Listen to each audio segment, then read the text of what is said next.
Jadi kita menghendaki Indonesia yang tumbuh dengan mutu pikiran. Itu pentingnya kita membangun jalan pikiran, bukan jalan tol.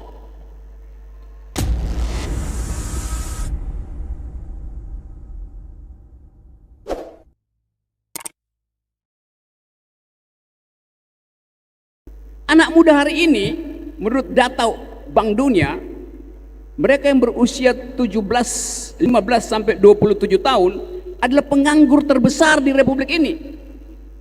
Jadi mau kompetisi dengan cara apa? Tapi karena kepanikan pemerintah, dipakai segala macam cara untuk menimbulkan optimisme palsu melalui yang disebut kartu prakerja. Dan itu adalah penipuan luar biasa. Karena dari mana sumber uangnya untuk menggaji guru PAUD aja nggak bisa, 300.000 per hari, per bulan nggak bisa. Tapi demi ambisi diucapkanlah janji palsu. Dan itu yang membahayakan akal sehat kita. Karena kita diguyur dengan harapan palsu. Itu bahaya dari mereka yang tidak mampu melihat dunia dalam satu tarikan nafas visioner. Jadi saya memberi kritik itu terus menerus. Kalau dikatakan misalnya nanti mahasiswa akan diberi kemewahan kartu pinter sampai tingkat sarjana, itu juga kalkulasi dari mana? Karena mayoritas universitas kita adalah universitas swasta, bukan universitas negeri. Orang mengatur masa depannya dengan berinvestasi di bidang pendidikan. Jadi yang perlu dibenahi adalah infrastruktur dasar pendidikan kita.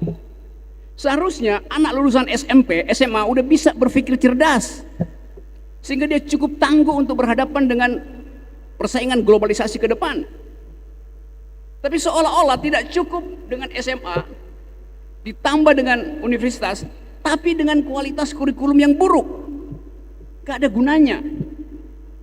Yang perlu diperbaiki adalah kurikulum sekolah dasar menengah. Itu yang harus diperkuat, agar supaya anak-anak itu menjadi pemikir cerdas setelah lulus SMA.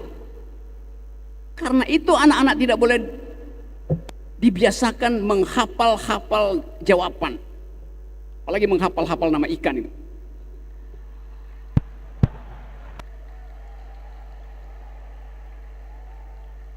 Jadi kita ada di situ di dalam upaya untuk betul-betul mencerdaskan kehidupan bangsa. Nah, kalau misalnya ada pikiran bahwa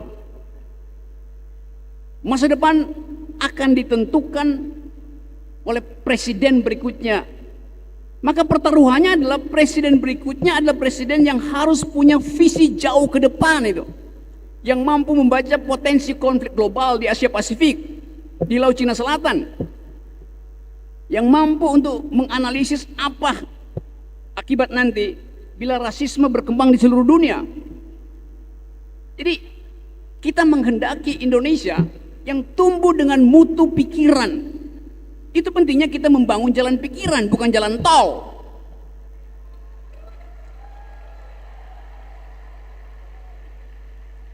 Saudara, waktu kita memulai mengawali kemerdekaan kita, pesan konstitusi kita adalah cerdaskan kehidupan bangsa.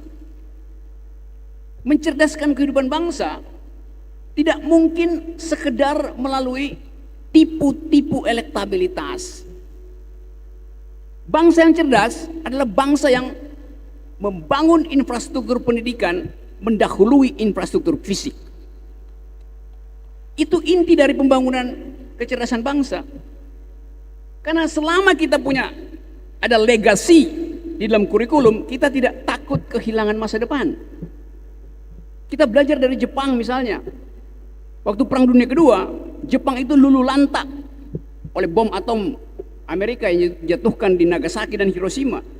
Tapi ketika tentara Jepang melapor pada Kaisar Hirohito bahwa mereka sudah luluh lantak bangsa itu, Kaisar Jepang hanya bertanya, "Oke, saya tahu bangsa kita sudah hancur, tapi masih ada berapa guru tersedia di bangsa ini? Pertanyaan pertama adalah masih ada berapa guru yang tersedia setelah Jepang dilululantakkan oleh bom atom? Pertanyaan seorang pemikir, pertanyaan seorang yang visioner. Kalau sekarang guru demo minta gaji di depan istana, presiden tanya, masih ada guru nggak yang lagi demo? Masih ada. Kalau begitu kita ngumpet.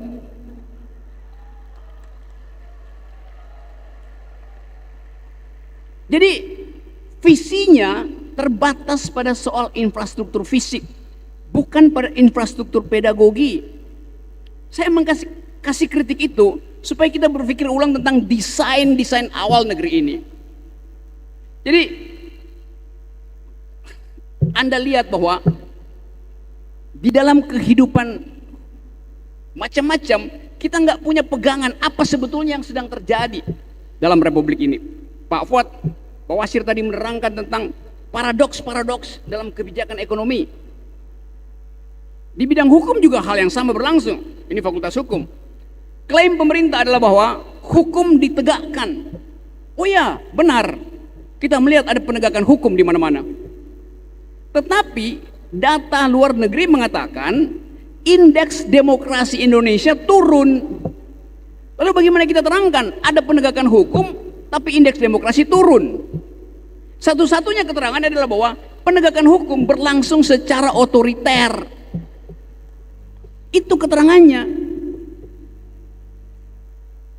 Jadi tidak ada keakraban berwarga negara, karena selalu kita hidup dibayang-bayangi delik, sedikit-sedikit lapor. Sekarang ada profesi baru dalam kekuasaan, yaitu pelapor. Dicari kasus apapun dilaporkan tuh. Jadi demokrasi berhenti karena setiap orang mencurigai orang yang lain. Itu keadaan yang membahayakan hidup kita. Ada prinsip dalam ilmu hukum, ubi societas ibi ius. Di mana ada masyarakat, di situ ada hukum. Sekarang hukum menakut-nakuti masyarakat, kan terbalik-balik. Ubi societas ibi ius, di mana ada hukum, di mana ada masyarakat, di situ ada hukum. Kalau sekarang di rejim ini, di mana ada kamera, di situ ada presiden. Jadi Anda atau kita semua sebagai sivitas akademika diminta untuk menghentikan politik pencitraan semacam itu demi masa depan. Nah, visi pemimpin itu saya katakan tadi adalah orang yang mampu, pemimpin adalah dia yang mampu menghubungkan politik di belakang sejarah kita dengan harapan di depan itu.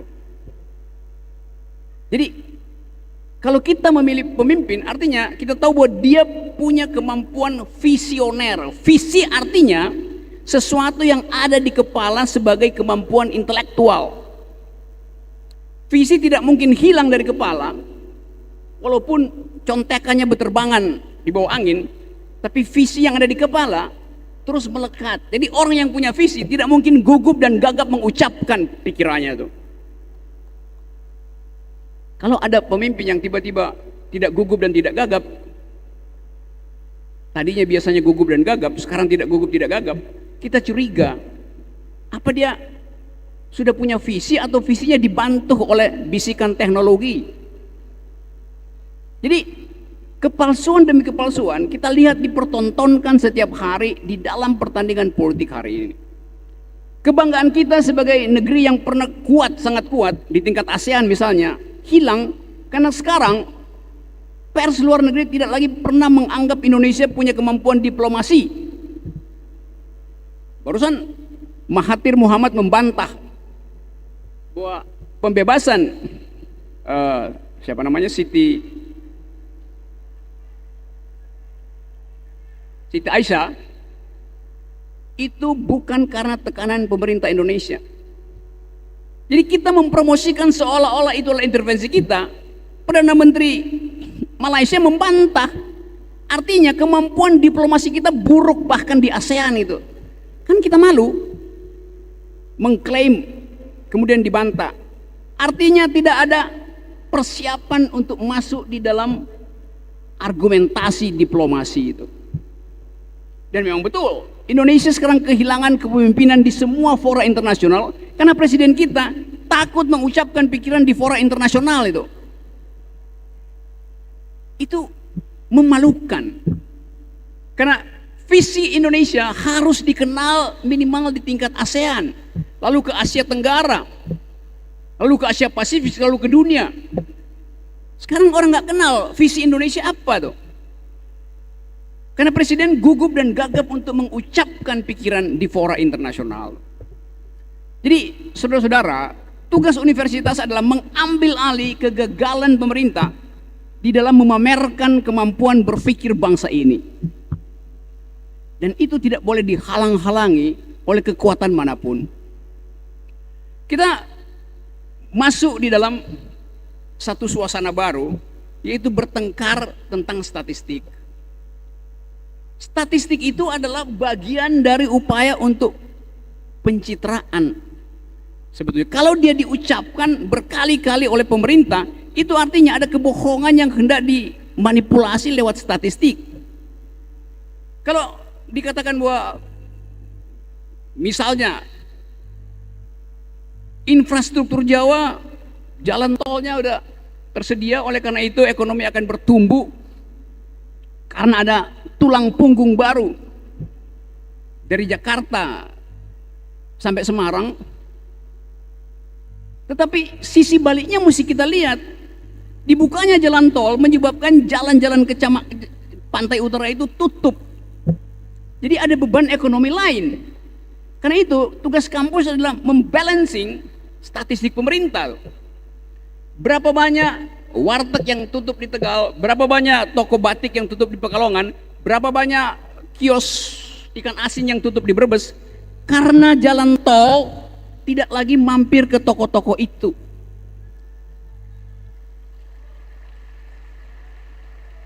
Itu namanya kalkulasi akal sehat.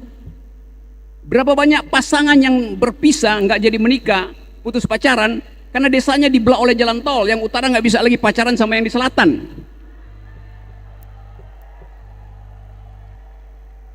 Majelis taklim di desa utara diputus oleh jalan tol, sehingga nggak bisa ketemu lagi seminggu sekali, tinggal tunggu lebaran ketemunya.